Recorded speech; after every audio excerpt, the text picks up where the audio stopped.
இங்கேயே 1-2 கண்டுபிடிச்சு உலகத்துக்கு சொன்னவன் நான் தான். சந்தேகம் இருக்கா? என்னுடைய மூதாதை வள்ளுவ பெருமகனார் என் நண்ப என எழுத்தன்ப இவ்விரண்டும் கண்ணன்ப வாழும் உயிருக்கு என்று எழுதுகிறானே ஒழிய எழுத்தன்ப என் நண்பல்ல. முதல்ல எழுத்து வரதுக்கு முன்னாடி என்ன கண்டுபிடிச்சவன் இந்த கூட்டம் தான். அந்த நிலத்தில் வாழ்ந்தவன், ஆடு மாடுகளை மேய்த்தவன் ஆயன் கோல். அந்த நிலத்தில் தான் தலைவன் தலைவி உருவானால். அந்த தலைவன் கையிலே ஒரு கோலை கொடுத்தான். அவன் கோன், அவன் அரசன். அது தெரியாம நாங்க இன்னும் யாதவன் போட்டுக்கிட்டு போனார். நான் அரசன், நான் கோன். 2வது தாய்க்குடி.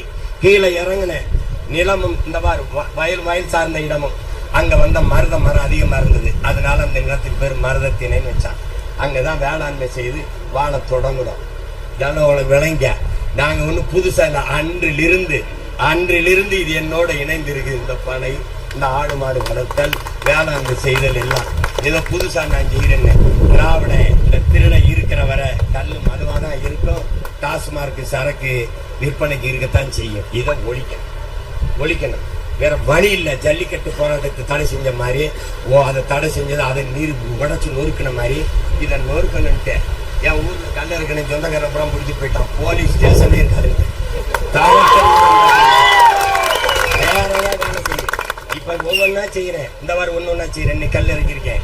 நேற்று இந்த தைப்பூசத்துக்கு நீ வந்து எங்க திருமுருக பெருமானுக்கு தமிழ்ல குடமுழுக்கு செய்யின்றிருக்கேன். செய்ய மாட்டான்.